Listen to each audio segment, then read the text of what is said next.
Well, you know, Can you I hear didn't us? work today because I was in Brooklyn this weekend. Oh, okay. Oh no, I didn't know you didn't work today. No, I I know took you I didn't took off call because me I while you were. Well, let me tell you what. Well, I don't Huh? know. Are we online? Are we on air? Yes, we are live now. Okay. Well, I was at I met up with Shanice and we met up at BWB and I wasn't sure if you wanted to come down. So I just did. I didn't want to. I don't know. I know it's been rocky. So Yeah. yeah. So and I was on there for a few hours because you know his grandmother. I came up there for his granny's birthday, and that was crazy. Oh yeah. Yeah, I mean in terms of not, it was a good party, but we had to do a lot of the setup, Oh do a really? lot of Okay. the getting ready, and I didn't think we would have to, and so it took all day. Okay. So Okay. yeah, but Well, I know there's so much to do in New York City that yeah, Mm. uh, I understand when folks don't have time to put me on their calendar, it was and they what should you. also they What do should you also understand if I can't come and meet everybody that comes to New York City. right? No, and yeah, but But I'm I coming up wouldn't I again. wouldn't I'll be have there come again to for meet Christmas. you. But it's okay. Where do you stay, Michelle? I'm in the Bronx. So it Oh, takes me a oh good yeah. hour and a half to get to BWB.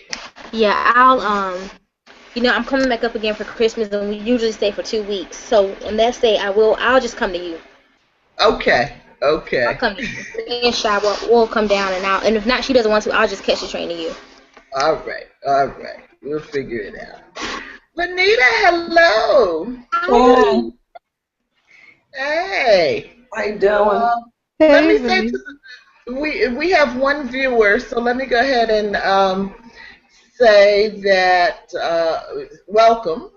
And we usually really officially start the meeting about 6:45 um, after people have had a chance to get into the hangout. However, I know that Labib is not coming tonight. He's out doing charity work, so he put us down. I have not heard from anybody else.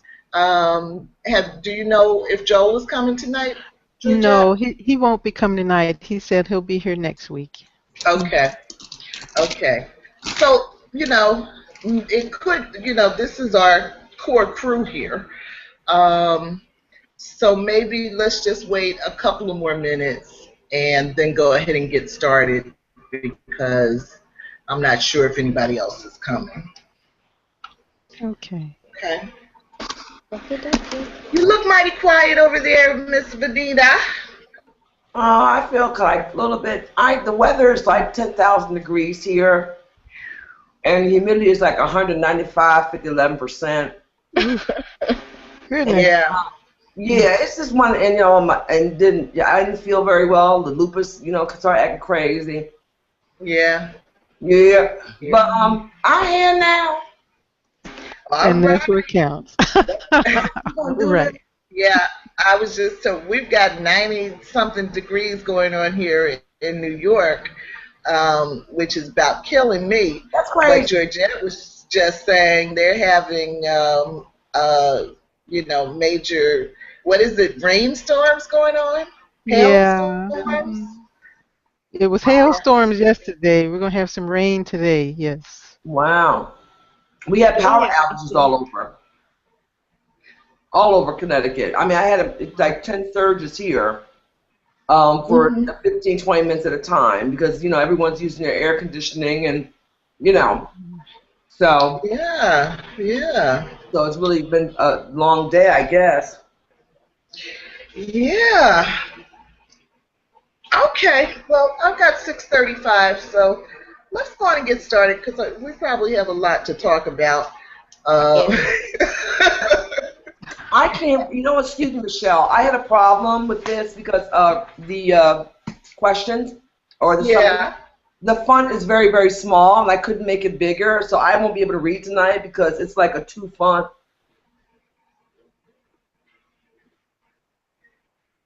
A 2 point. Let me. It's like microscopic, you know. It's like really, really tiny. Really? Did anybody else have a problem? I'm trying to pull it up. No, Georgette? mine printed off pretty well. Okay. Venita, I'll send you the doc. Hold on a second.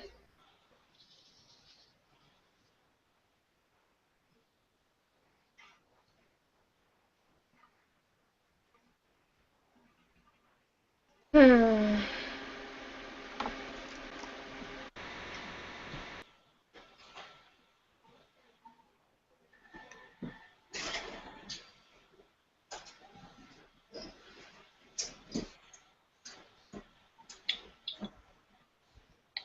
What's the temperature in Atlanta? Huh? What's the temperature in Atlanta, Randie? Hot. I don't even know.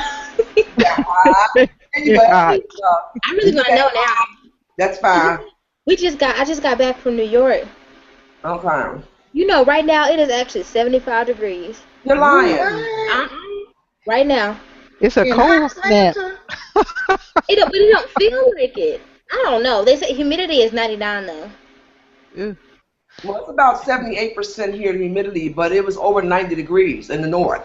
Yeah, it's 75 right now. Wow. Wow. Okay, Venita, I just sent it to your AOL. All right, so let's go on and get started. And let me welcome everyone to the National Black Feminist Book Group. For some reason, I have on our documents that this is our third meeting of the session, but actually it is our fifth meeting. It is? Yeah, because we started on August 5th. No, We didn't. not for this book. When did we start? We started on the 19th. Yes. Oh, we ended the other one on the 5th. Okay. So this is our third meeting, is that right? Yep. Yeah. Okay. All right. Okay, good. You're okay. We're okay. All right. So anyway, of course, we're reading Alice Walker's book. This is our second session, and we're reading We Are the Ones We've Been Waiting For, Inner Light in a Time of Darkness, Meditations by Alice Walker. And tonight we are on chapter 4, called All Praises to the Pause, the Universal Moment of Reflection. My name is Michelle Odom. I'm one of the hosts of the book group, along with Randie Henderson. And I think that's it. You know, I want you to feel comfortable joining the book group. We are open to new members. We can have 10 people at a time in the Hangout, Google Hangout, and an unlimited number watching on YouTube. But I want you to feel comfortable coming into the Hangout. Venita will tell you I will spend as much time as it takes giving you technical assistance if you're having difficulty doing that, except we need to do it at some other time than when the meeting is going on. So I think Google Hangouts is a little bit more complicated than it says it is. So I try to open the Hangout at 6 o'clock so that if anyone needs technical assistance, we can do that then. It was a little bit late tonight. But anyway, you can come in, you know, even after the meeting has started, you're welcome to come on in. Let's have everyone else introduce yourself. Randie? Hi, my name is Randie Henderson. Again, I am watching remotely from Atlanta. I am also a member of BWB and excited for tonight's chapter. And Georgette? My name is Georgette Moses, and I'm participating from Columbia, South Carolina, and I'm excited about tonight's chapter. And Venita? Got it. Who are you? No, I just trying to get the print off for the summary. Okay. Hi, my name is Venita Walker, and I am speaking to you from Connecticut. And I'm happy to be here tonight, and I'm happy that you're here tonight. Oh yes, let's have everyone say where they're located. Did everyone do that? I didn't do it. I am here in New York. And Randie, you said you're from Atlanta, right? Mm-hmm. And Georgette? Columbia, South Carolina. Mm-hmm.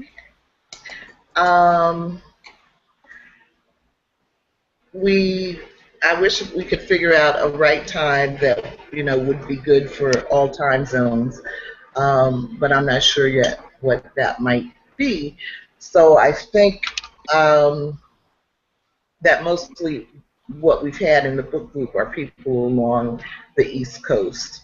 So that's cool. One thing I want to do, because I seem to forget doing it at the end of the meeting, is to pin down our moderator for next week.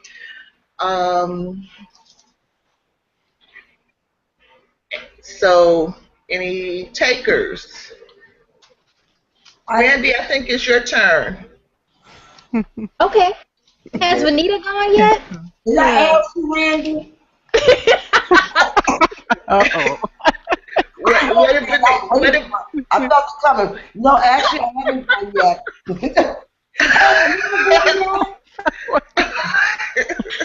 Did you hear she threw me under the bus?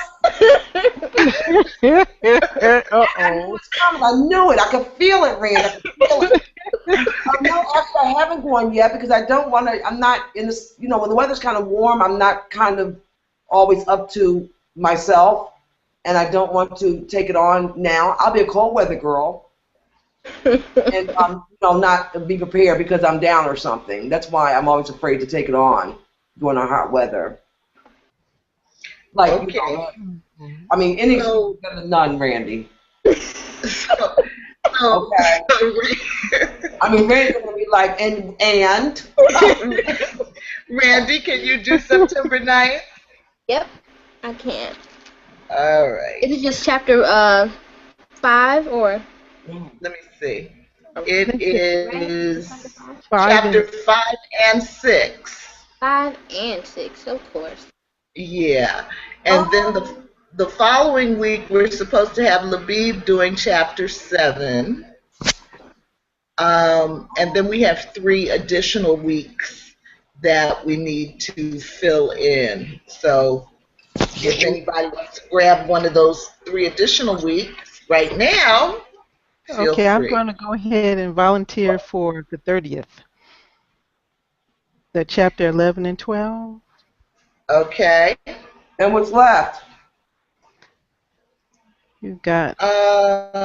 What's left is September 23rd, No, chapters 8 through 10. I can't do 23rd. Can't do it? No, I won't even be around, actually.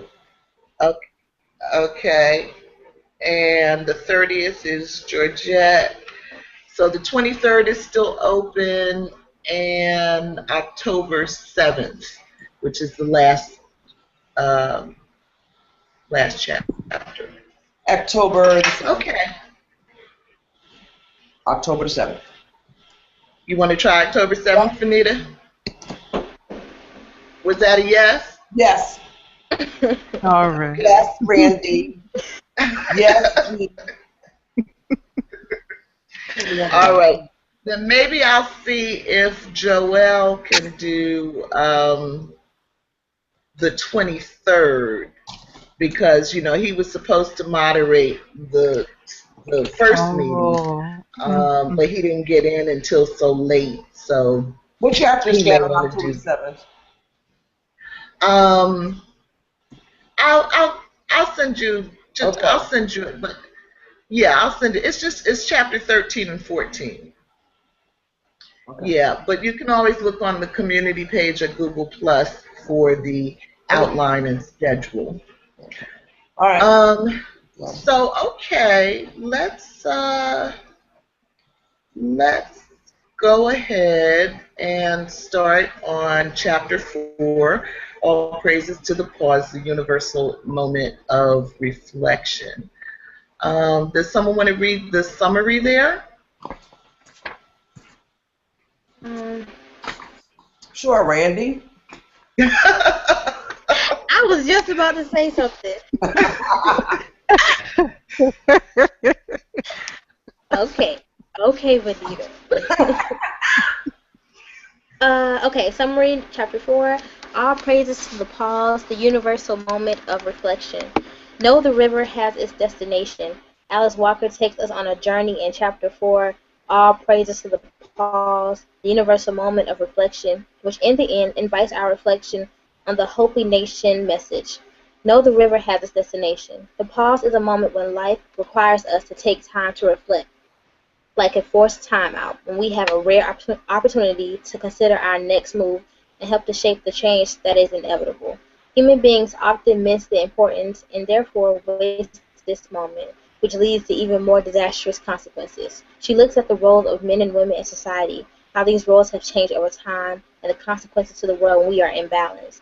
In spite of and because of ourselves, we are living through a period of rapid change, like a fast-moving river speeding us to a place where how we will survive will be our only concern and who will be with us. Know the river has a destination.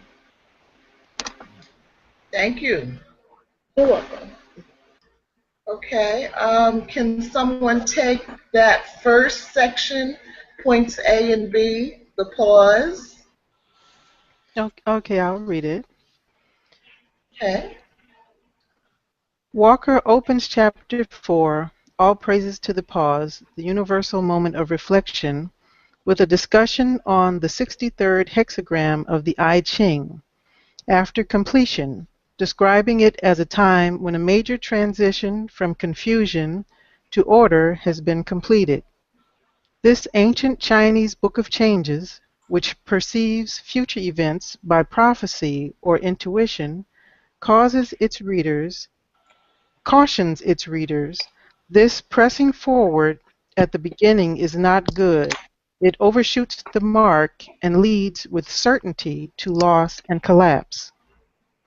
Walker calls this period the pause and defines it as the moment when something major is accomplished and we are so relieved to finally be done with it that we are already rushing, at least mentally, into the future. Wisdom, however, requests a pause. If we cannot give ourselves such a pause, the universe will likely give it to us, and we will find ourselves required to stop, to sit down, to reflect. She encourages us to honor rather than fear the pause. And then B, the space between stars, where noise goes to die, and the space between atoms, where the charges thin out. But the place between and the moment before, and I don't mean a lightning bolt, but what it passes through. I don't mean a dream, but dumb sleep. Not a thing is something. After the end and before the beginning is time too. Let it alone. Don't try so hard. This is God too. All of you is. Excerpt from A Blessing by Stephen Philbrick.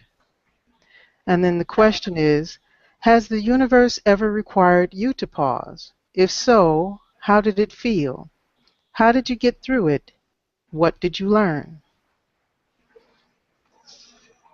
Thank you. Anybody? Venita? Sure, Randie. Sure. Ooh, I'm coming to Atlanta. Uh-oh. Run, I Randy. didn't have like a lupus attack or something. You know I can't do the heat, Randie, so I'll never get there. But you can come here. Come in the fall. That is true. When you get that 60-degree weather. Yeah. Yes, the universe has required me to pause. Actually, the universe demanded that I pause. About 7 years ago, when I was diagnosed with lupus. I think our last meeting I was explaining to you how I never would have had the opportunity to stop or would have taken opportunity to stop. But as you read, I remember reading and her saying that if you do not take the time to pause, then illness or a host of other things will inevitably make you pause. And that's what happened to me. That's why I say thank God for lupus. Because I never stopped. I always thought I had to be moving. If I wasn't moving, then I wasn't, worthy on being on the earth. I was expected to be doing something 24 hours a day. And my body said, no, that's not how we're doing it anymore. So it forced me to stop. So how did it feel to be in that pause? Well, first I didn't understand it because, like I said, it wasn't a voluntary pause. It was a major illness. First I was fearful. I think most of it was just because of the unknown, and I didn't understand that my body was saying you need to stop and just chill. But once I grasped that, and it didn't really take long, it was pretty cool, actually. I mean, it actually gave me an excuse, a valid excuse. Because usually, when you're so busy moving in our world, and we move very quickly, to you or to me, there isn't a valid excuse for me to do nothing. Lupus gave me a valid excuse. And I embraced it, and I didn't feel bad about it, because after all, I have lupus. So I can lay back here and be sick for a couple of years and really think about what my purpose is. I mean, I was validated. And that's actually what it did. It said it was okay. Although it wasn't my choice, I still, in my mind, felt like it was okay. Whereas that, if I'm healthy in any other way, I would have said, oh my God, I'm not doing this. I could be accomplishing that. I'm not, here for this. But it was good, actually.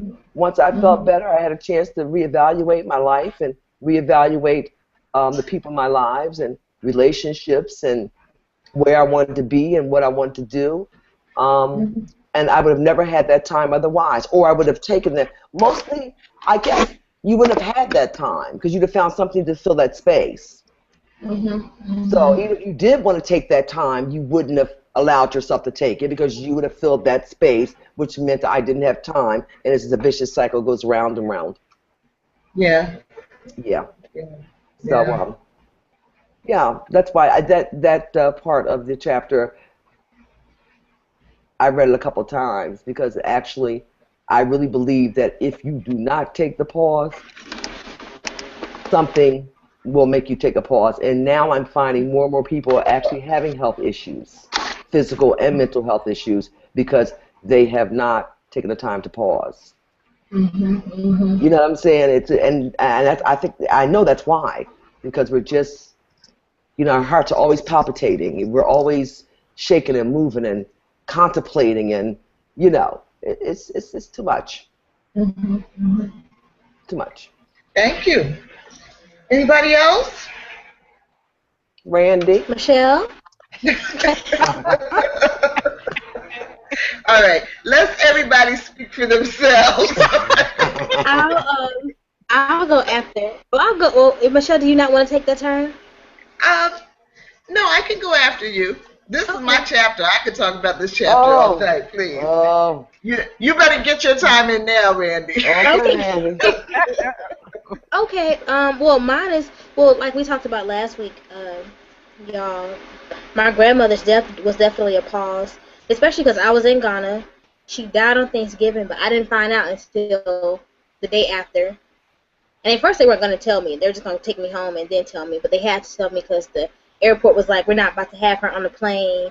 And her realized the ticket says bereavement, and she flips out. But at the time, I didn't even know what that word meant. So I would have never thought of nothing. You know, I just would have, I would have just got on the plane. But they said they weren't going to take that risk.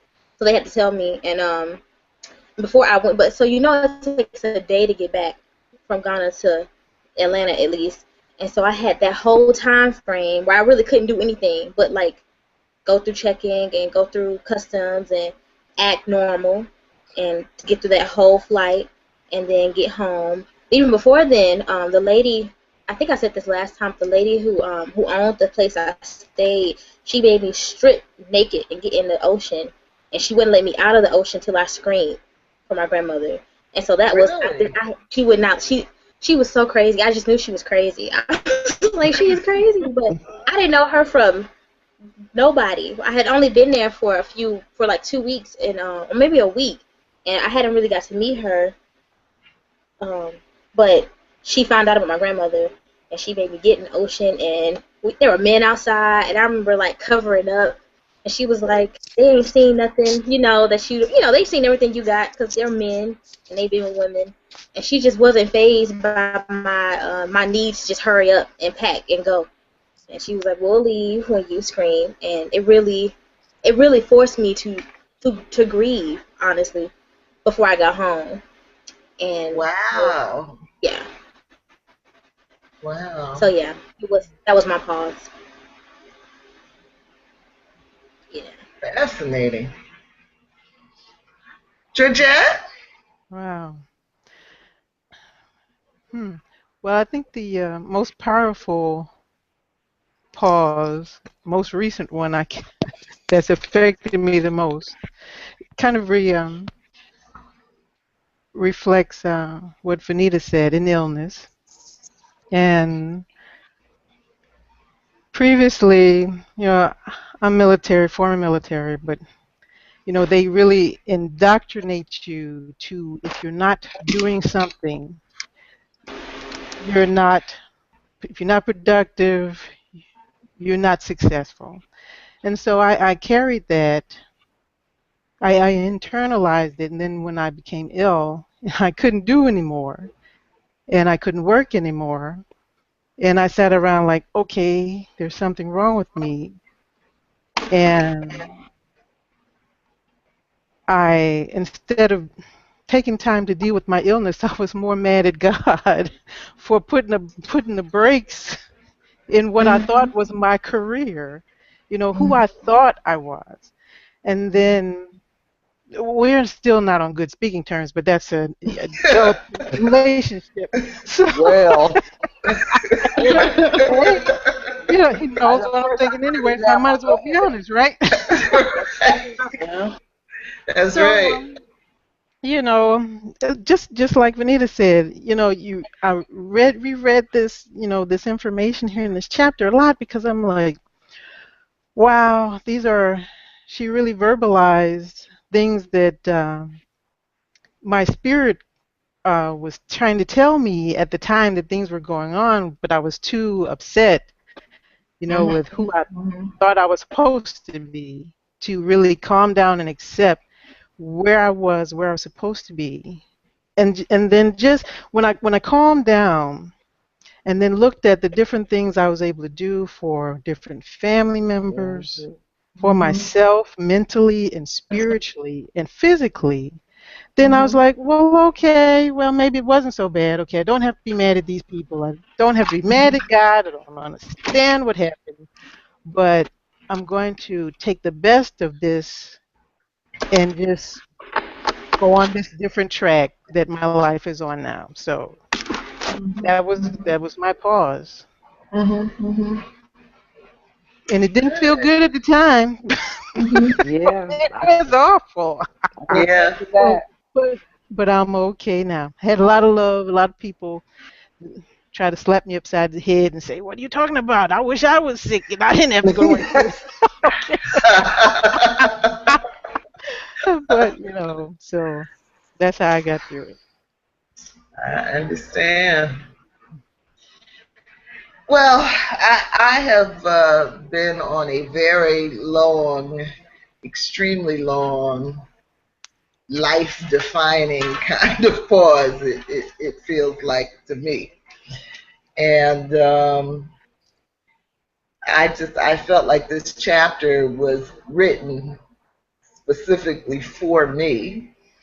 And there's just so much that I can say, but I'm going to spread it out throughout the meeting, and even then I won't be able to say everything. Um, but one of the things I tried to do is, as I was reading about this concept of the pause, um, you know, the I Ching and the way she describes it, as being after a period of completion, you know, after something major has happened in your life. And so I was trying to connect it to a period when I had completed something. And what I came up with is I went to grad school late, and so I didn't graduate from grad school until the end of '93, and um, and then I got, you know, a fairly big job, and I was working hard and making money, and you know, still being a single mother, and um, but it took until around the beginning of '97 is when I started getting the symptoms that ultimately turned out to be the carbon monoxide poisoning. Um, and so, from my perspective, I feel like I did pay attention to those symptoms, and I was trying to figure out what the problem was. But I spent 2 years, you know, being my own doctor, trying to figure it out, until I finally decided that's not working for me. And then I started going to traditional doctors and giving them a chance to figure it out. And that went on for several years, and that wasn't working for me either. Um, but all the while I was working, and I had a teenage son who was still in high school. Um, and so I never felt like I could just stop and concentrate and try to figure out what my problem was. Um, but it was the year that he graduated from high school in 2003, when I finally came up with, figured out the problem for myself, because literally the doctors had not helped me. But I had reached the point where I really was feeling very suicidal, because the quality of my life had gotten so bad. And so it was going to that extreme that finally made me feel like, well, you know, either I'm going to kill myself or I'm going to find some kind of doctor that can help me. And I started seeing these alternative doctors, and their first move was to put me on an extremely strict detoxification diet. And it was supposed to last for 6 weeks. But after about 3 weeks, I started noticing that it was when I got in my car that this extremely bad headache would come on. And I had a list, I literally had a database of 33 symptoms. Everything was wrong with me. My hair hurt. I needed the database to keep track of all of the medicines and remedies and whatnot that I was taking to try to address these 33 symptoms. So headache was just one of them, but it was one of the worst. So it was during that period when I was able to figure out that there was this leak in the manifold. I still don't know what a manifold is, but in the manifold of my car that was bringing the carbon monoxide into the car instead of taking it out. Okay, so now I had a diagnosis, but I also had 33 symptoms. And so, and so I've been left with some damage of that. But the physical problem was really just the beginning of the pause for me. I think my experience has been more what Walker was talking about, where if you don't deal with the period of pause that the universe wants you to take, that things will just get worse, because things have just gotten worse. They have just really, really snowballed into all kind of stuff. But so what I'll say for now is that from my perspective, I was trying to deal with the problem, but I wasn't dealing with it effectively. And I wasn't dealing with it effectively because I didn't believe that I could just stop working with a teenage son and a single parent and try to figure out, what my problems were. And I don't know do anything differently. I got him out of high school. He's a great person. And he didn't have to deal with the drama and trauma that I have had to deal with subsequently from that period. And so I'm happy about that.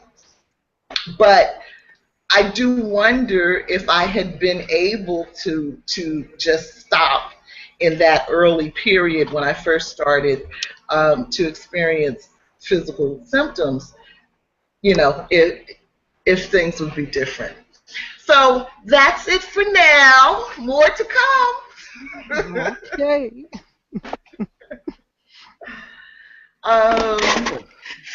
Let's move on. Does somebody want to do that next section, telling the men to stop? I will. You want me to read C? Yeah, that whole section. Okay. What question? Question 2? From C through F and both questions. Okay. Indigenous people, telling men to stop the female principle. Indigenous people of the Amazon rainforest, known as the Swa, is that right? Swa? Yeah, I think so. Okay, have a society. Yeah, that's the right area. Oh, okay, just make sure I said it right. Have a society where the nature of men is seen as destructive and put to practical use in times of hunting and war. The nature of women is seen as nurturing and conserving and used in caring for the home, garden, animals, and family. She inspires the men, but perhaps her most important duty is to tell the men when to stop. It is a woman who says, "Stop, we have enough firewood and canoes. Don't cut down any more trees.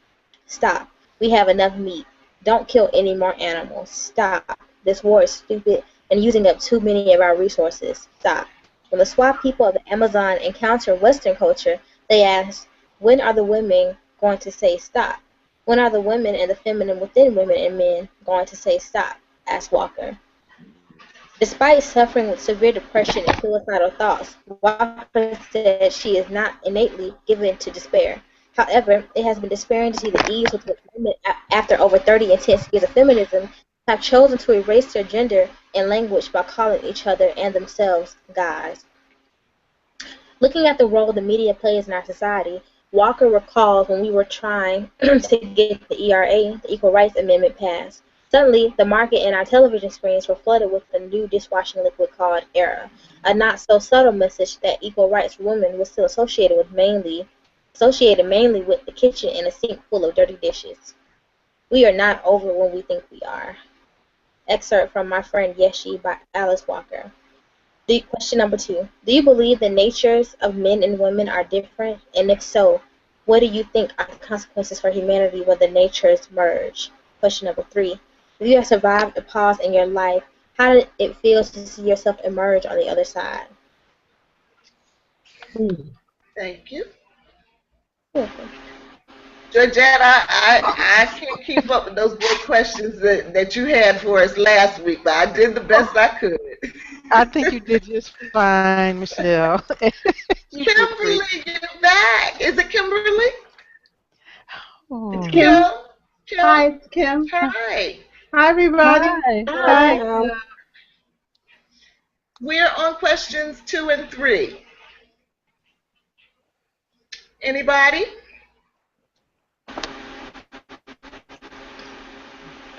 Yes. Okay.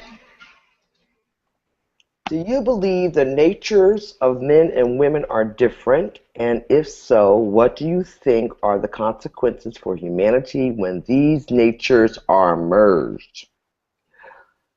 Well, now, Mm. it's a lot. Well, while you're thinking of what you're going to say, I just have to tell you all this one thing. Alice Walker finds it despairing to hear women call themselves guys, but I have recently, I guess it's been about a year now, heard women saying, "You can suck my thing that rhymes with stick." No. That's Yes! not cute. Huh? That's not cute. No, it's No! not. That's very uncute. Yes!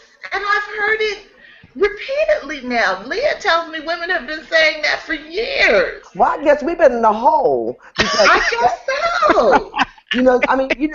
maybe because I don't know. That's just not cute. There's nothing cute about No. that.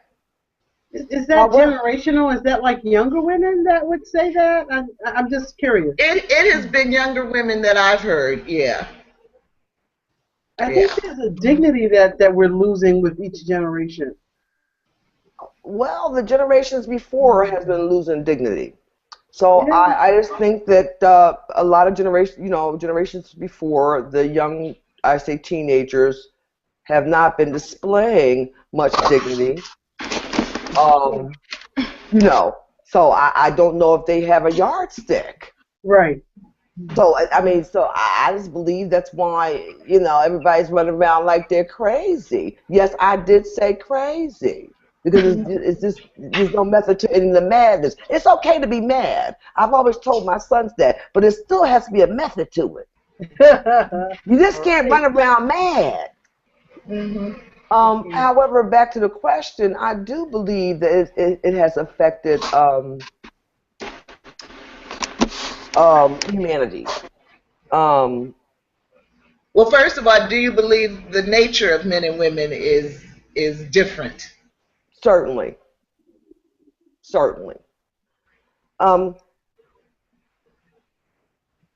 I listen to my sons, and I actually one of my sons is married to a very lovely woman. And I've always raised my sons to women are not here just for your pleasure. Actually, if you happen to get some pleasure, that's a plus. We're here for us first. So I've always raised my sons with that in mind. However, I listen to a lot of young men in my first son's age, the 30-something group, 37, mid-30 group, and also the mid-20 group. They're very confused on what their roles are anymore. I can see that. They have no idea what they're supposed to be doing anymore. My youngest son, he says he has a hard time finding a young lady he want to bring home to meet me, which is hard anyway. Mm-hmm. Okay? So, yeah, and I'm going to tell you I'm going to be honest with you, it's very difficult, really, to bring it home. But he can't. You know, the young ladies, they don't have their self-esteems are very low. Um, uh, they he doesn't know whether you should open a door or whether you shouldn't if you're taking her out to dinner. Um, you know, both of my sons believe the women should have their careers because they are them. But I just, you know, the roles have switched up so much.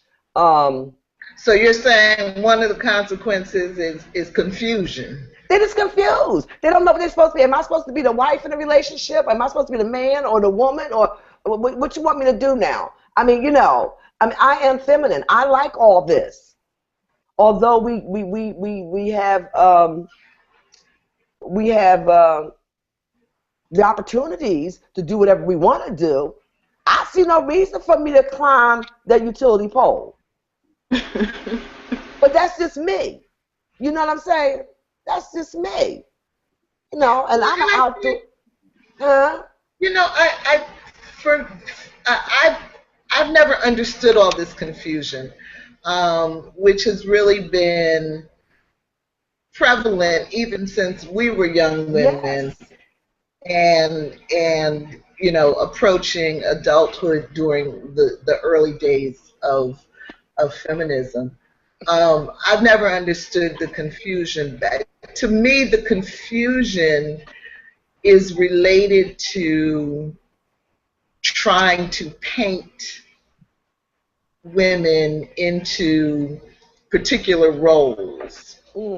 And if you don't do that, and if you start with the assumption that you don't know this woman, then that ought to lead you naturally to asking questions, to getting to know you. You know how even before feminism, you know, people had the practice of, you know, sitting out on the front porch, kind of a getting to know you period, or as Randie talked about last week, dating for a couple of years, you know, in the presence of her parent, and taking the time to get to know the person.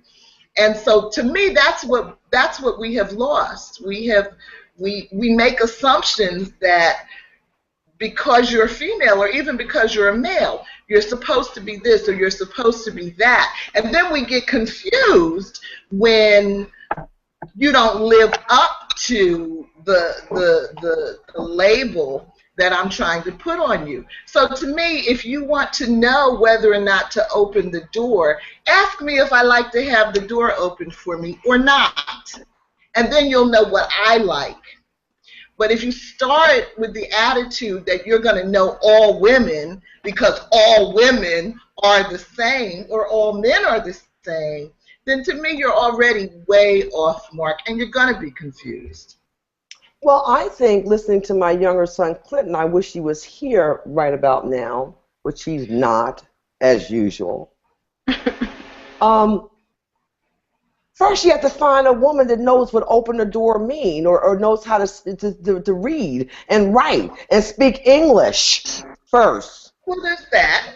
You know what I'm saying? I'm not, you know, I'm calling like I say it. Okay? If he can just find that, then he can ask her, do you like the door opened?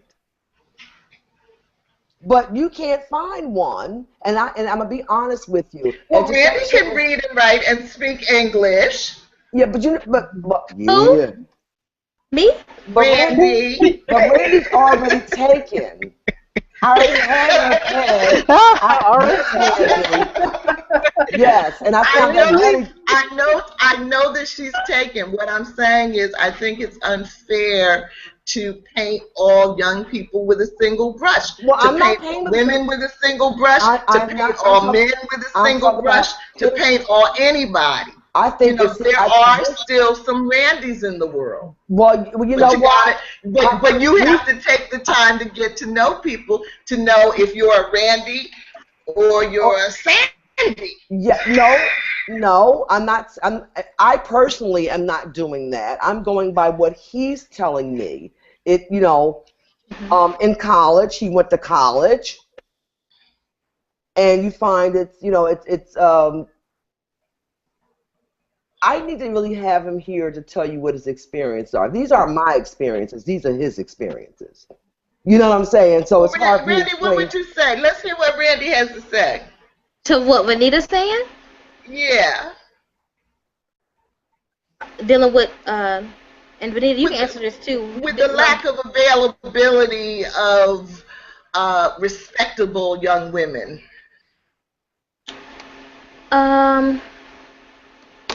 Wow. Thanks, Michelle. I don't know if there's a lack of availability. I just think that, well, we talked about respectability politics. Some people think I'm respectable. Some people don't. And it really, I guess it's really your preference. Because I don't think I have a lot of girlfriends, and I find them respectable.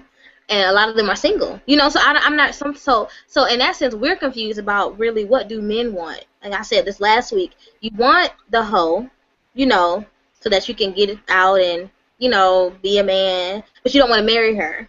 So it's very confusing when you I believe that I've had a mentor who is not really a mentor so much anymore. He's a male, explain that women need to stand their ground and don't do these things to these guys. And I'm like, well, it's not just women. We tend to be what men prefer.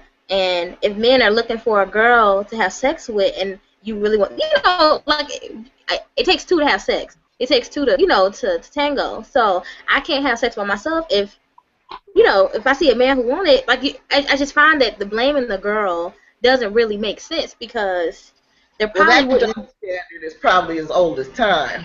Right.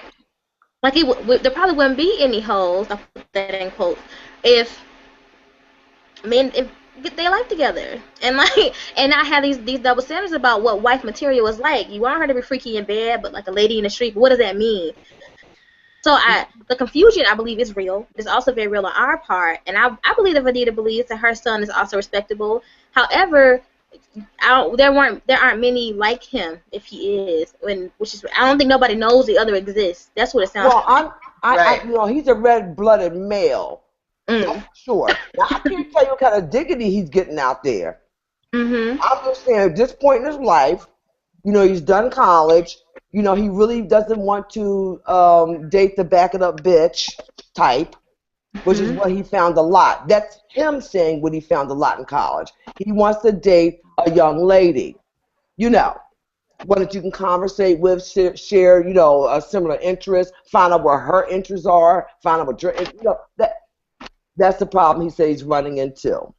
So you have a lot of single girlfriends. You need to bring them into our book club, our book group here. Okay? Because there are a lot of men like my son that's handsome, a gentleman, educated, and they're looking for young ladies. So bring them into the book club, Rand. Don't be holding out on us. Okay? Because I'm going to tell you, I was very disappointed in that. I had you for my daughter-in-law. I had it all pegged. I discussed it with Michelle. And you're taken. So bring the young ladies into the book club, and we can bring some young men to book club, and maybe we can, Yeah, I think I don't know. It's a lot of reasons, though. Men, I don't know.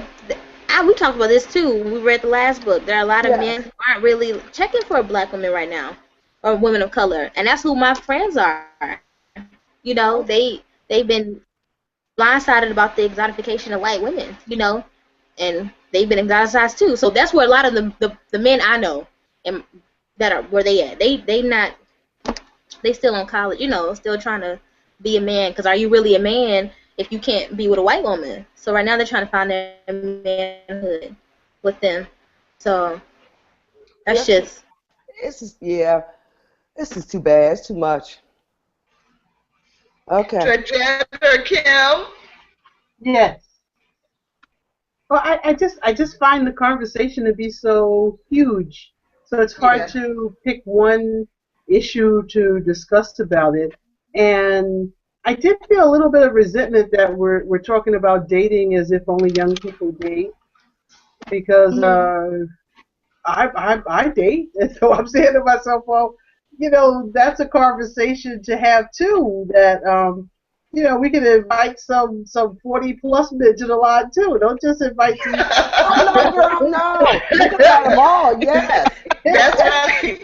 That's right. Venita's married. It could be the dating book network, Yeah. Hold up. I date. Okay, Kim. All right now. Take Don't leave me out now. Don't leave me out. That's right. I like what everybody's saying, and it's just nice to hear different points of view that you just haven't been privy to. So I appreciate both of the folks that are speaking. So thank you. Oh, thank you, Kim. Thank you. Georgette, you want to say anything about the consequences to humanity when genders merge? Oh, well, that terminology there, genders merging there, that's interesting. Because I think the natures of men and women are so dictated by their environment and your who you're with and who you think you are, that the positive aspects of the male nature, if you want to call it, and the feminine nature kind of cancel out because you're too busy trying to, as everyone here's comments have reflected, deal with each other and figure out how you're going to interact successfully to really have a good effect on the environment, on what's going, wrong. And you can see that in like the political arena, where maybe one of our congresswomen may bring forth, a bill, and then they'll be immediately attacked not on what they said, but not the content of what they brought forth, but how is she dressing, and how does she wear her hair, and I'm thinking of that because of the flack that Cynthia McKinney received when she stood against President Bush and everyone else there, about going into the Iraq War. So, and then we experienced that on different levels in our lives, everywhere, on every level. When what we say has real meaning, then it becomes an issue. Oh, well, she's just a woman. And then I'm looking at your point E here where you said, and I'd never thought about this before. Every time I watched that commercial about Era dishwashing liquid, that it was because because they were doing this subliminal BS about, oh, you want equal rights? Well, here's your rights. You have the rights for more soapy suds, get more greasy grease off your dishes. Now get back in there. I never made the association either. Wow. And so, it makes you really look at, okay, what else are they doing to us, with feminine napkins? Ooh, we're singing, and we have these napkins. No, that's crazy. Yeah, those commercials are just insane. Yeah, so your freedom is having, not having an accident and going swimming and wearing white shorts at the same time. This is my freedom now in 2014. Yeah. I don't know. It's crazy. It is. It is. Can I say one thing? Sure. I think that my grandmother was a domestic and my mother was a domestic. And I don't know if white women wash their own dishes. So I'm wondering if Era was a message to us. As black women, I'm wondering if they were saying, that's a good point. You black women get back in there and wash their dishes. Yeah. So I'm wondering, because we were the domestics. That is true. That is true. Wow. I don't know. I think for me, let me read the question again. Do you believe the natures of men and women are different? And if so, what do you think are the consequences for humanity when these natures merge? I do think that our natures are different. but I agree that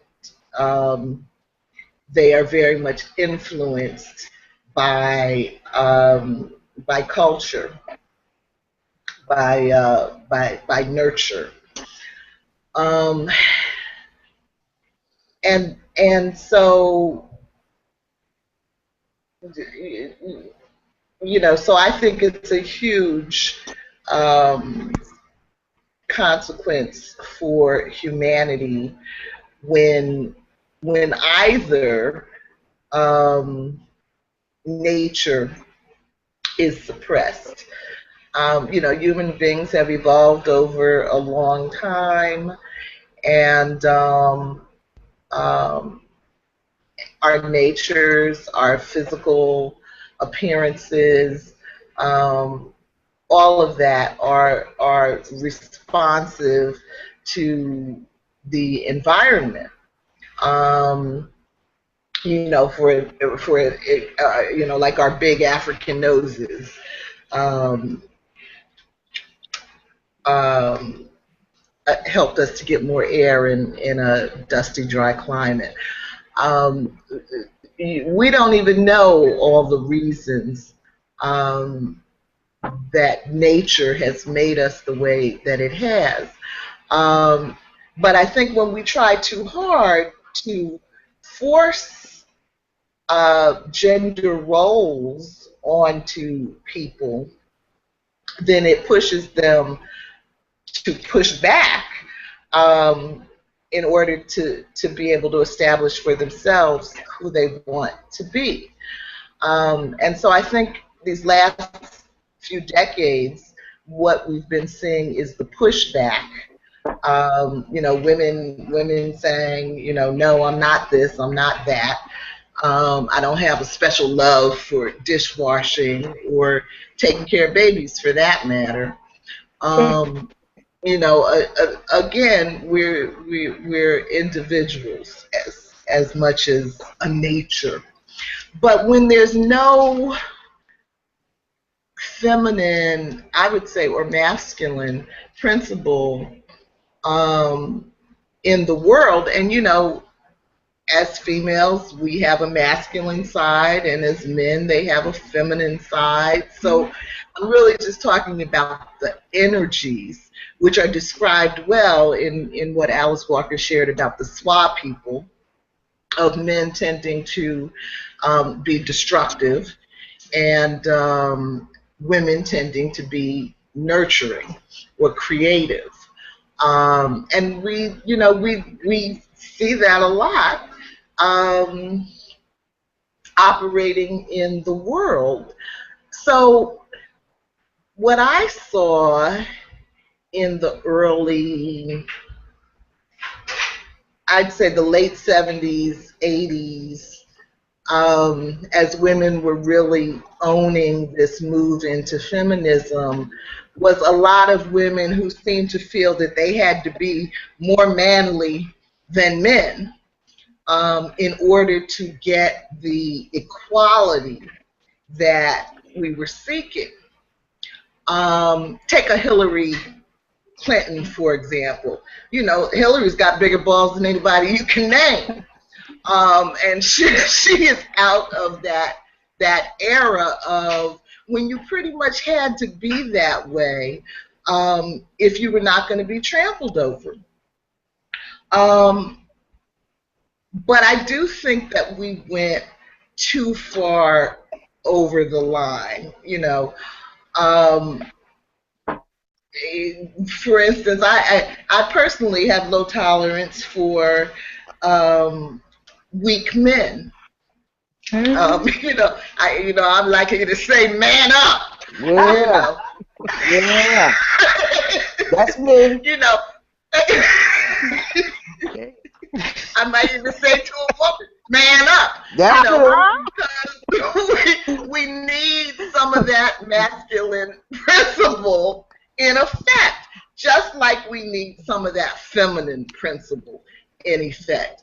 And so, just as we've seen with black people as they moved into political office, it didn't really help the masses of black people to have black people in office, because when you got there, you seemed to feel that you had to be whiter than white in order to survive a hostile environment. But I think women very much did the same thing.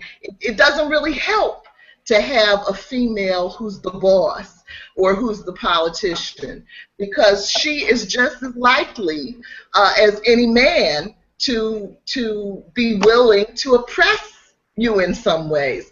So I think we've had to go through this period, but I hope that we can get to a period sooner rather than later,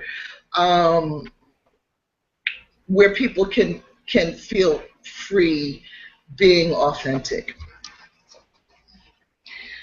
That's me. Thank you. Does anybody want to address question number 3? If you have survived a pause in your life, how did it feel to see yourself emerge on the other side?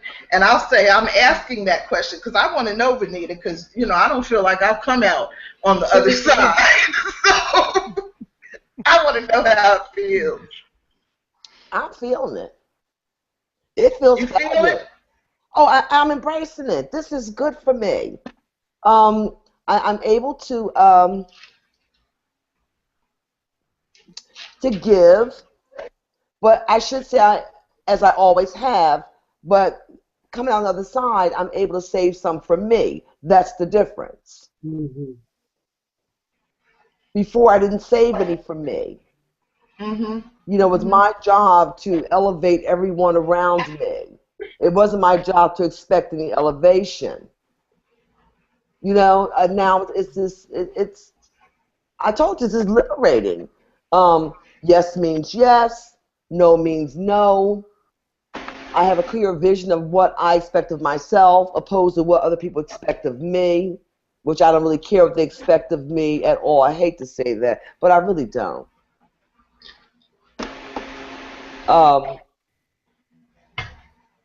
So, and I found, and I just, I don't know, I just feel like a different person. I don't know, I can't really pinpoint every reason why, because of course I still do have a debilitating chronic illness. It's sometimes fatal. But I don't think about that. I do, however, one thing I must say that I've changed is I am very selective about whom I lend my time to, because my time belongs to me. Mm-hmm. Mm-hmm. And that has opened a whole host of doors for me. When you say, I will lend my time to, and I'm discriminative very about who I lend my time to. So, and I'm also discriminative about, like as Alice Walker said, what I allow to come into my head. You just change. Because every minute now means something to me. That's another thing too, whether I'm busy or not busy. Every day and every minute and every second, because I don't know what day I may feel good and what day I won't feel good. So I do exactly what I want. And I am first for once. Mm-hmm. And it may sound selfish, and I really don't care how it sounds. I have gotten selfish. Mm-hmm. I'm not going to deny that fact. I'm going to own it. I am now selfish. I also think about me, and most times me first. And that's, I feel more comfortable that way. I feel more alive that way. I don't feel like people are just sucking every ounce of energy out of me. Before, you just felt like I was just constantly being just drained. Emotional vampires. It's just always something. Always, and I'm supposed to put out the fires. I'm not trying to put out a fire now. Mm-hmm. Mm-hmm. Unless there's one right over here somewhere. Other than that, I don't even smell the smoke, girl. Don't even smell the smoke. All right. I'm getting there. You getting there, Michelle? Thank you. I'm getting there. All right. Georgette, what about you? You came out on the other side. Yeah. And it's amazing because I didn't think I'd make it. Uh, yeah, well, I had a transformation mentally, really, about what I thought my world was, and yeah, different change in value system, you know, and just, yeah, absolutely liberating, I have to say. Absolutely. Once I accepted it, and that's the That's it. whole point of accepting that it happened, or is continuing to happen, whatever it is that caused the pause, and stop trying to understand why it happened or is still happening, and then just figure out, well, okay, what is this lesson I'm supposed to be learning here for why this is going on, or it's been going on. And the closer you get to, I guess, well, I get humbleness, you can calm down and just see, okay, well, let me just accept the good part of whatever is happening, and then my mind's not so busy thinking about what could have been, what should have been, and then I can accept what is, and have my arms, my hands are open for what can be.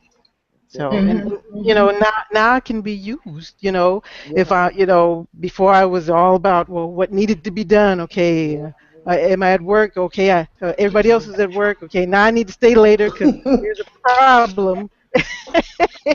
And I don't want to be looking bad because I'm the only black person working. So I can't go home early. That's right. But now it's you can pick and choose. Well, I can pick and choose where I'm going to spend my energy, where it's the most effective. That's it. Even if it's just, I went out to the grocery store, and some little old lady is right here. She's struggling with a cart. I'm struggling with mine, but I can help her a little bit. And now she's smiling. I put a smile on her face. That was that one instant that I was available, that I could do something to change somebody's life or say something. That probably wouldn't happen to me before because I've been too busy thinking about, oh, what didn't I do on my list of 52,000 things that never ended. Right. Okay? So, yeah, Michelle, I just hope whatever it is that's going on works its way out for you, and you can see that ray of sunshine and feel that warmth on your way where you're supposed to be.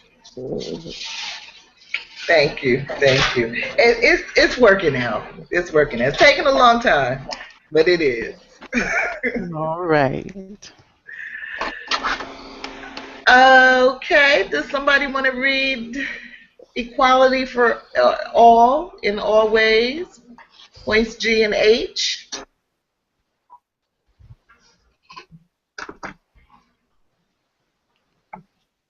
Who is not read? Me? Am I the only one?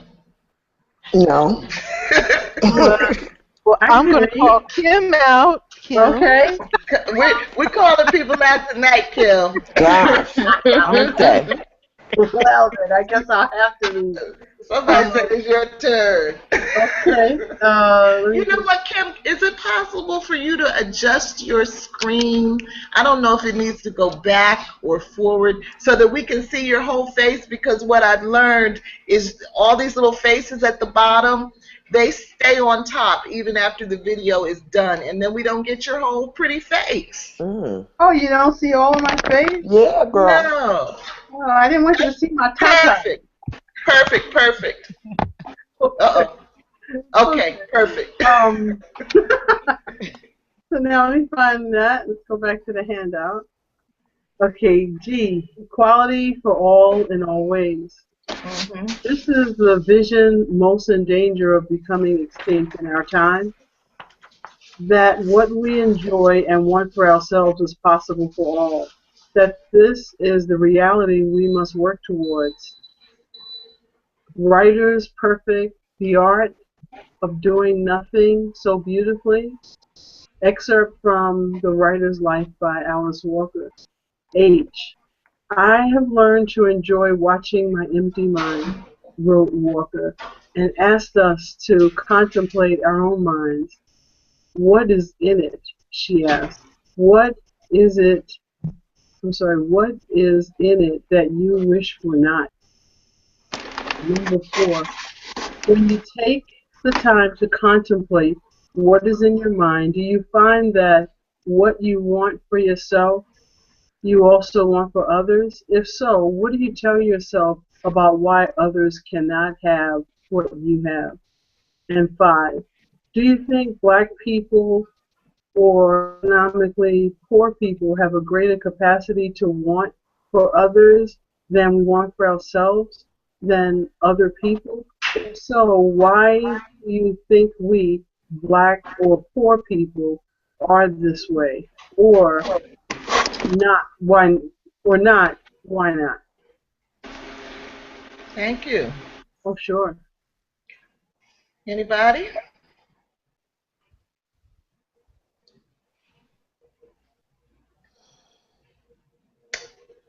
What is in your mind?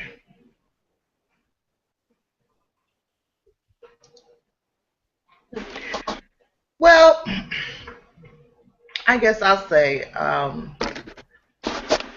yes, I do want for others um, what I want for myself. And, and I always have. Um, I told you before about, kind of um, growing up as a preacher's daughter and really not wanting for anything, but also being aware of the jealousy that was all around me. And so I always wanted to understand um, what that jealousy was about, where it was coming from. Certainly from my perspective, I was just born into a situation, and I think that's true for all of us. We're born into whatever situation we're born into, but clearly we're not born into situations of equality. Um, and so so most of my life really has been trying to figure out where that jealousy comes from and what, if anything, can be done about it. Because I don't believe that we can really enjoy life to the fullest um, if certain benefits or necessities are not distributed in an equal way. So that when inequality exists, it has born within it a reaction, a jealousy, a fear. White people are so scared of black people at this point. I believe because they haven't paid reparations, because they haven't addressed the very serious discrepancies that their people created and that exist to this day between us. And so as long as you know you haven't solved a problem, as long as you know you've caused a problem but haven't solved a problem, then what you know is you have an enemy on the other side. And what you don't know is how that enemy is going to attempt to get what they consider their just rewards. So, I think it's imperative that we find ways for all people to have certain basic needs met, because until we do that, then those who have will never be able to be free of the fear that they carry, of those who don't have, the have-nots.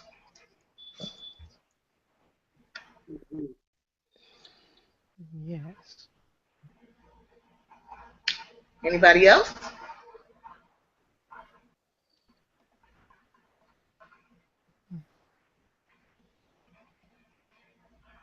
Gosh, so contemplative tonight. Was this a hard chapter for you all? No. I loved it. I love the chapter. I figured it would be hard for Joel, Yeah. but not us.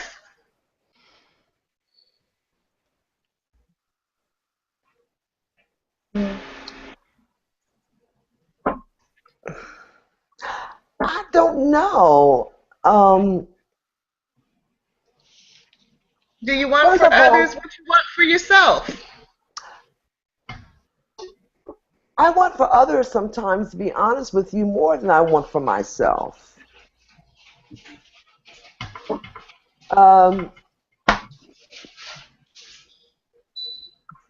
What really comes to my mind when the question is asked, if so, why do you think we black or poor people are this way? Where, we want for others what we want for ourselves. I think as a whole, black folks are very compassionate. I've had the pleasure. We used to be. Well, there's still some of us out there. It's just like finding a needle in a haystack at times, but there's still a few, out there. And I've been fortunate enough to run into a few in the past 30 years, maybe 2 or 3, that are compassionate people. I think that's that was one of our downfalls at some point. That we're so compassionate that we don't see the forest for the trees sometimes. And I know it's hard probably for you to digest that. I don't know how I could better explain that. We're always accepting someone. I was even raised, turn the other cheek. No matter what a person does to you, be kind to them. Always think about the next man first. However, I found over the years that a lot of times I'm the only person thinking about the next man. Whereas I found more of that love when I grew up. I don't. Once again, we're getting back to what happened. A lot of stuff happened, but I just think it's just in us to be more compassionate, because we've had to. At some point, that's all we really had. If you go way back, that we had no rights, and we did get some rights. Half the times, we still had no food, no shelter, half a job, half of this. So I think that's where we learned a lot of our compassion. So I do think, of all people, I think brown people in general have more compassion. Because most brown people, and our world is made of mostly brown people, period, have suffered more than people of the other race. So you think suffering and lack I think suffering and breed lack, compassion? it breeds compassion. I really do. And I think it's why brown people, and of course this is my opinion, are just more compassionate. We've seen hard, we've seen hurt, we've seen pain, and then a lot happened that kind of has changed us quite a bit, and that it can come back to we've seen pain, we've seen hardship, that has also changed us from what we used to be to a whole nother animal. So that's just my take on it. It's just so big. Thank you. I agree. Anybody else want to chime in on those questions? And because we're at 7:56, do you guys want to hang around to do the last segment? Sure, I have time. I do. Yeah. Mhm. Okay. Okay. I guess I felt with the empty mind part first.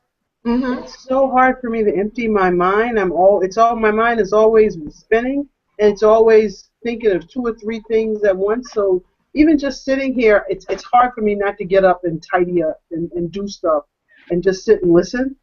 Mhm. So it's like I have to keep saying to my mind, slow down. All we gotta do is sit here and listen. You don't have to do 75 things, and it's difficult for me to have. I think listening intently is hard. So I'm not even up to the point where I can empty my mind. I'm just trying to listen intently at this point. Mhm. And Mhm. so emptying my mind will come. The other thing about personally, I always want more for other people, and I feel like if I have something, then they can have it too. So I don't have a jealous nature, not at all. And I'm always amazed when people are either jealous of me or they feel superior to me. And Mhm. those two things, I never It's feel always superior. irrational. Yeah, It's always irrational. yeah, it's just like certain people like, oh, I'm better than her or whatever. I don't have either of that. But what the question brought to mind for me was, as brown people, there seems to be this.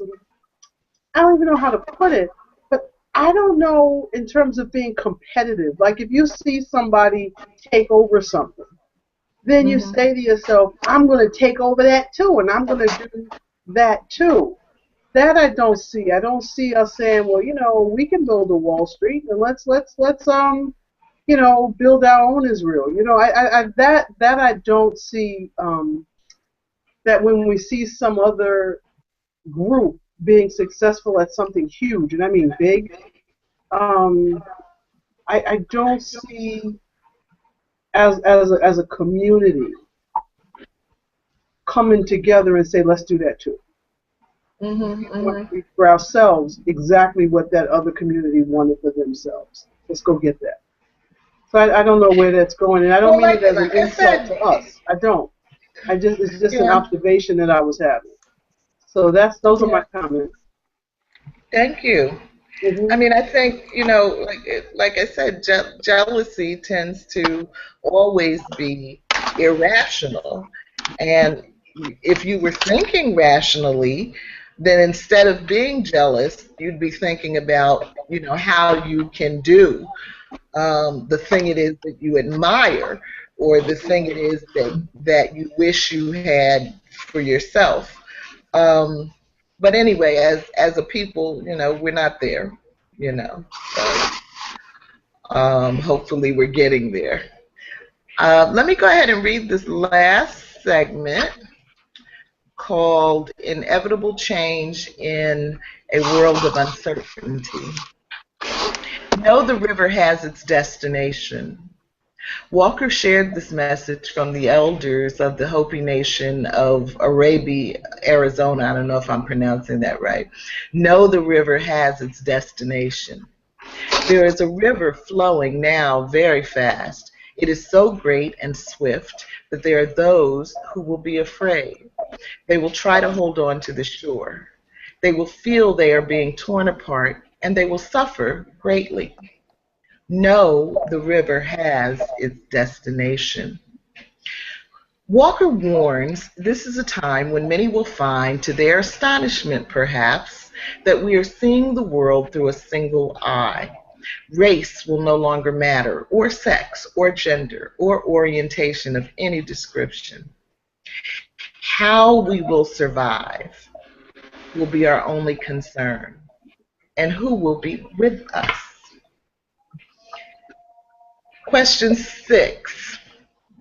Reflect on a social, economic, or political change you have witnessed in your lifetime and say whether and why you see it as positive or negative. And question 7. Do you imagine you know how you would survive if you lost everything? and who would remain by your side?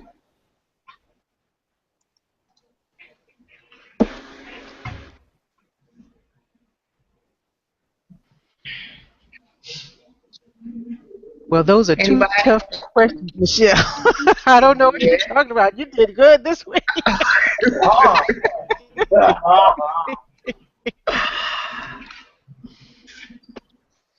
I told you I love this chapter. It shows. A Well, social, political, or economic change. Go on, Venita. political changes I've witnessed during the time of our great Wall Street escapade. I've witnessed the elites systematically and intentionally try and thus far have succeeded in starving us to death. I've watched them loot with hardly no upheaval at all from, I would say, laymen like ourselves. I've watched them destroy people's lives. I mean, literally destroy them, not just material things, mentally destroy them, and a lot of times cause them death.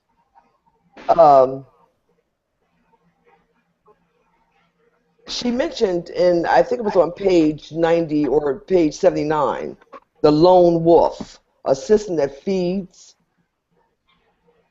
as a vampire does. The lone wolf, a prophet by any means necessary. That I've witnessed, and what's so sad about it is what is happening to us, and what the elites are doing to us is not.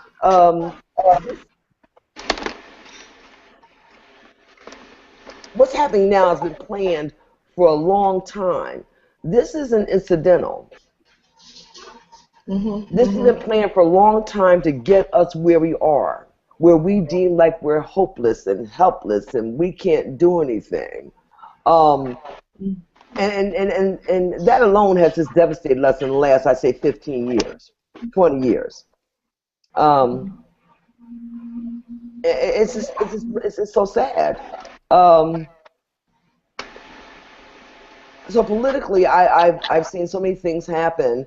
Wall Street, I think Kim mentioned Wall Street, which is, Wall Street actually is a mirage. It really doesn't exist for anyone but the elite. And the elite are the ones that are owners of big business. You know, the banks that are too big to fall, the car dealerships that are too big to fall. But meanwhile, folks like us, which most of the countries may have folks like us, I went to the store today. I almost protested in the middle of the store. This is early this morning, because you know I can't be out in the heat, okay, because that will kill me, or the sun. So I had to go out about 7 o'clock. $4.99 for a pound of Land O'Lakes unsalted butter. Girl, they almost had to dial 911. Okay. But this is what I'm saying. They're systematically starving us to death. You know, we're not talking about, material things. We're talking about what we need for our bodies so that we can get up tomorrow morning. Even if we don't have a home, we can lay outside tonight with a blanket on us, and we'd be all right. We could do that for a week or 2 weeks or 3 weeks, but we cannot even live without food. They are starving us to death. And I don't see anybody among all our hungry folks, especially the ones that have food, even flinching. Is it just me? No. You know, the new face of the homeless is the middle class. That's right. And I was talking to them, a couple of my middle class neighbors, and I don't think people understand that we are I used to be middle class, going by the government standards. You know, a little quota. Anybody make over $12,000 is middle class. You ever heard of that? That's the way it is. But that's no longer. We're all poor people. But it's devastating. I don't hear anything though. I don't hear anything from anyone. I don't hear anything. And I don't expect to hear from the Well, people now. I think there are some rumbles, but They're not they're, loud enough. they're not getting mass media attention. So, you know, um, Politics is killing us. Our political system are killing us. We have, we have our Congress down here, old white men dressed in $5,000 suits with $1,000 gaiters on, just choking us to death. We even have on our town and city level, politicians, it's me, not thinking about the people. We are, as Alice said so eloquently, this is in the last. This is it. And the question we ought to be asking: how are we going to survive?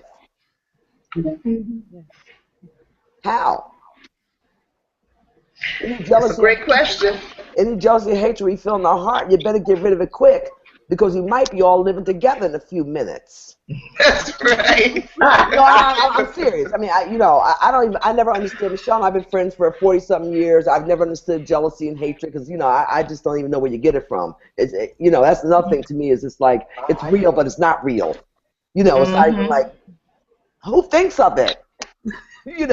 But we had all better start doing something real quick because we only got a few minutes left. And when Mr. Barack Obama steps out of office in the next couple of years, I will be coming to your house, Georgette, and Kim, you're going to be there too, and Randie, and Michelle. The reason why I say that, and I don't want to get into the whole political conversation, but people don't understand, if he has not been able to do anything else, he has been a shield for us. The elites are very angry. They was trying to figure out how they were going to get rid of him before he even got there. They are mad as hell. Okay? So it's going to be a field day in a few minutes. You think we're hungry now? Butter's going to be $15 a pound. And guess what? The elites don't care because they don't even go to the store to buy the butter anyway. And when you're sitting around on $20 billion, 400 million, 800, you don't even know. You just know the end. You don't even know what butter is used for. You just know that you have that, croissant in your hand. So it's scary. Very scary.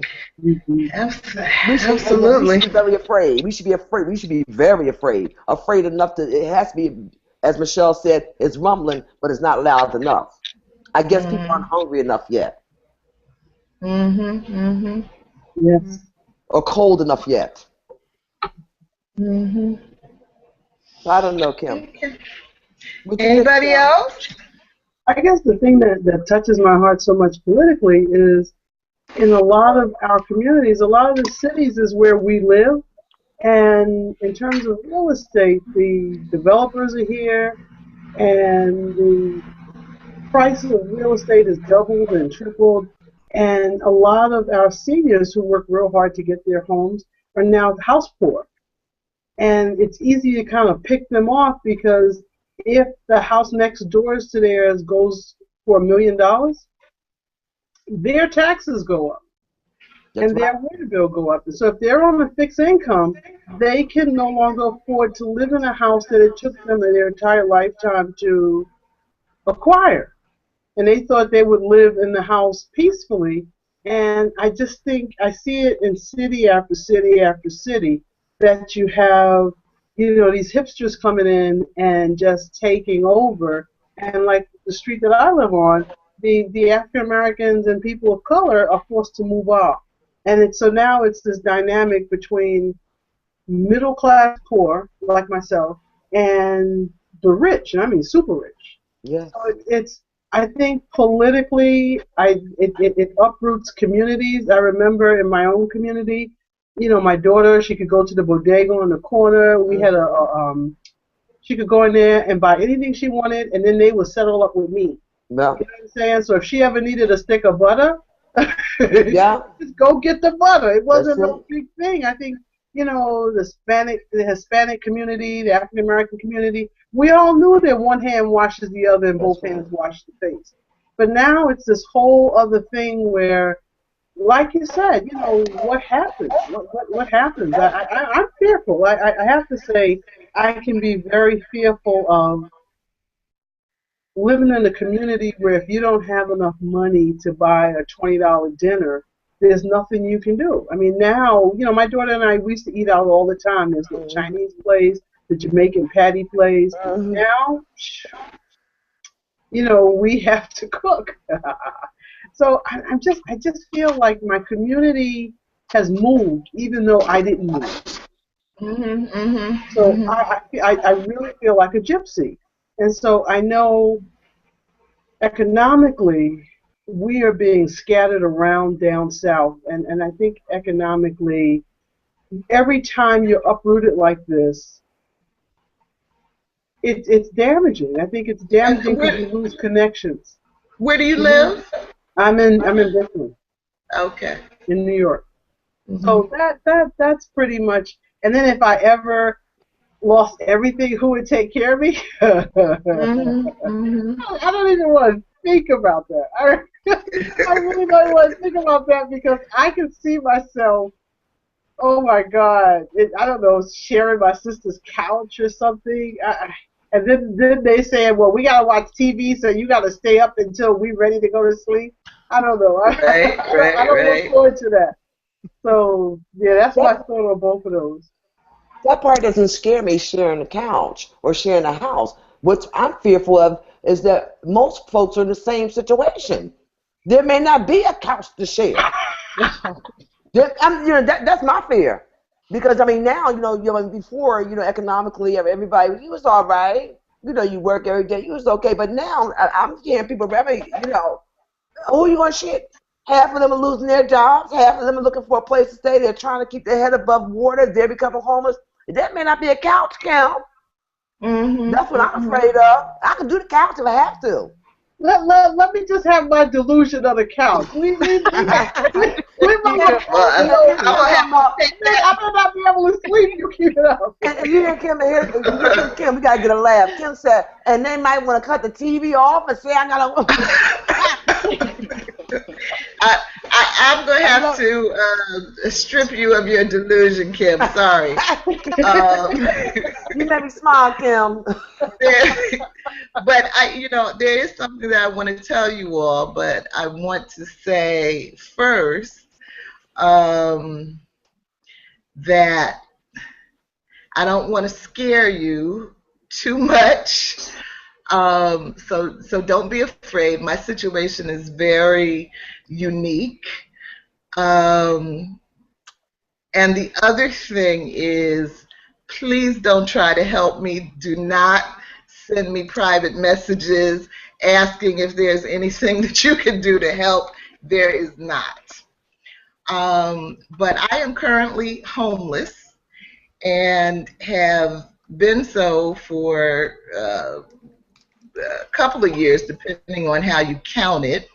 But Kim, I went through the period of staying on people's couches, and so that's why I say I have to strip you of the illusion. Now, that's not to say all family and friends are the same, but I have had enough experience with that to say that there is something about vulnerability that brings out the ugly in people, and so I have learned things about myself. I have learned things about people that have known me all my life, most of whom are not around. I mean, if nothing else, Venita is truly my oldest friend, because for the most part, when you hit a pause like this, it drives most people out of your life.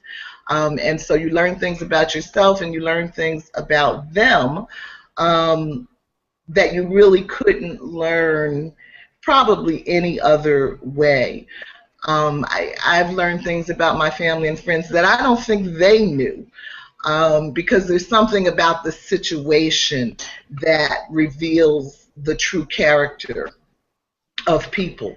So anyway, I wanted to share that with you. Venita has been trying to get me to go on and write my book because I have a real story of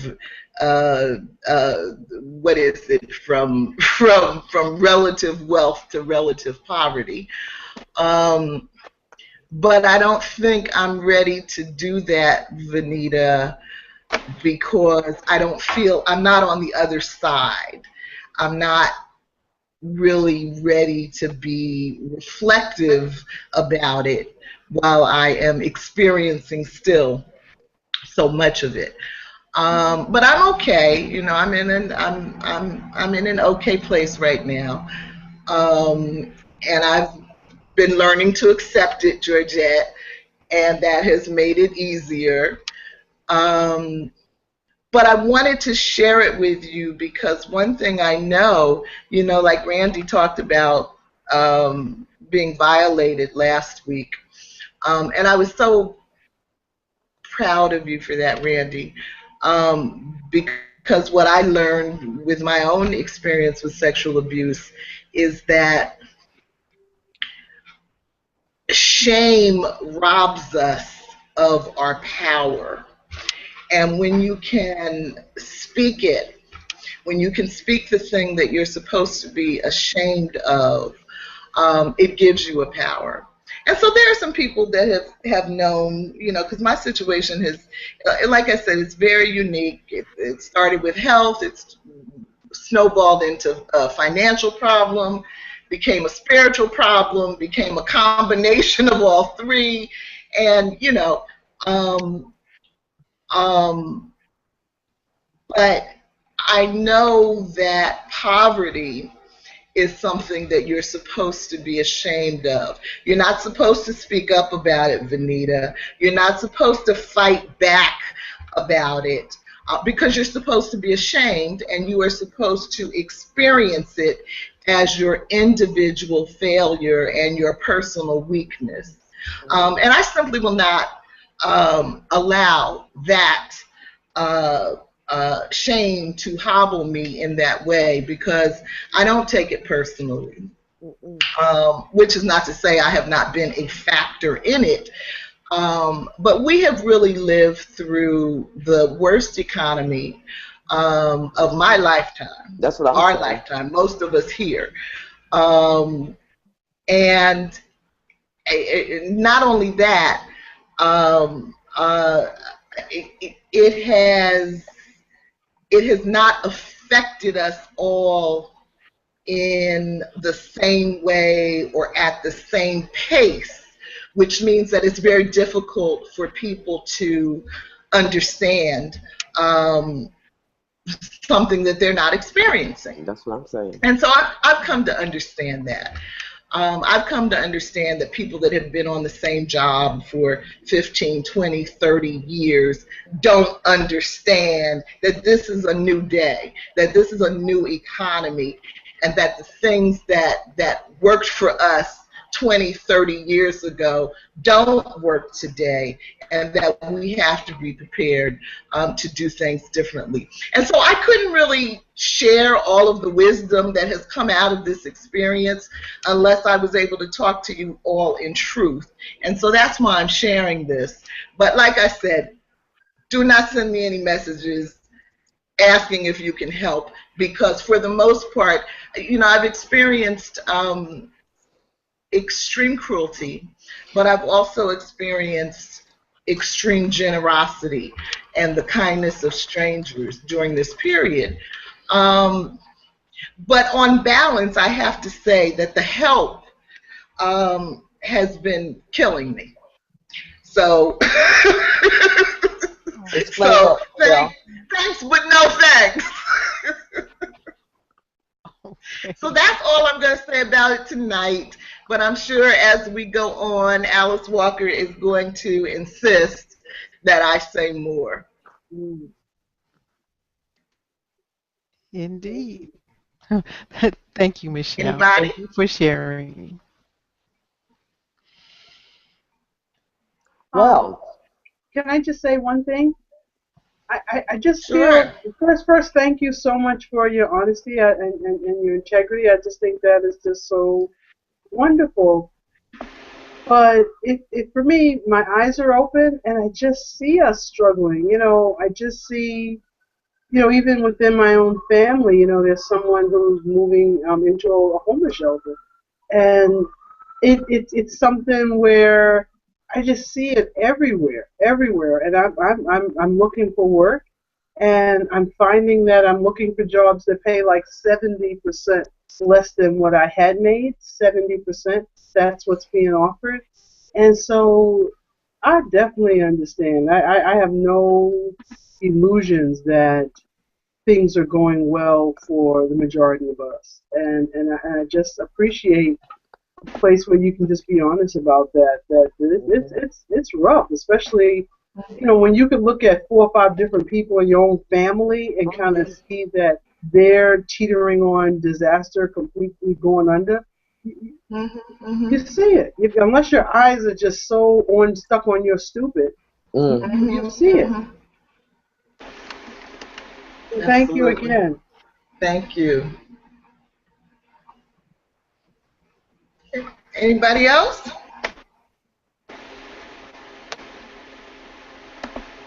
Okay, so on that note, let's bring the meeting to a close. I hope I didn't bum you guys out too much. But really, I'm okay. All right. And as you said, okay. Georgette, about helping the lady with the cart at the grocery store, I couldn't be here with you doing what I think is some really fabulous and important work with this book group if I were all caught up in a big career. So I have come to believe that things happen for a reason and happen the way they're supposed to happen, and even when we don't understand it, in hindsight we can look back and see how the pieces fit together. So what did I say, Michelle? Thank God for lupus. What did I tell you? Thank God. And I've thought so many times, Venita, since you said a couple of weeks ago that you can't see the light until you're in the dark. That's the truth. That is so true. That is just so phenomenally true. So yeah, I have a measure. I'm not all the way there yet, Georgette, but I have a measure of gratitude for what I have been through. And the good news is we all have our book group members. Yes. Yes. So we always have a place to go. Yes. And that's the good news. Right, Georgette? Right, Kim? Yes. Right, Randie? Right. Always got a place to be. Wow. Okay, well, thank you, everybody. I have certainly enjoyed tonight's meeting, and I will see you back here next Tuesday evening, 6:30 p.m. Eastern Standard Time on Google Plus Hangouts on Air. Have a good night. Night. You too. Have a good night, everyone. Good night. Good night. Night.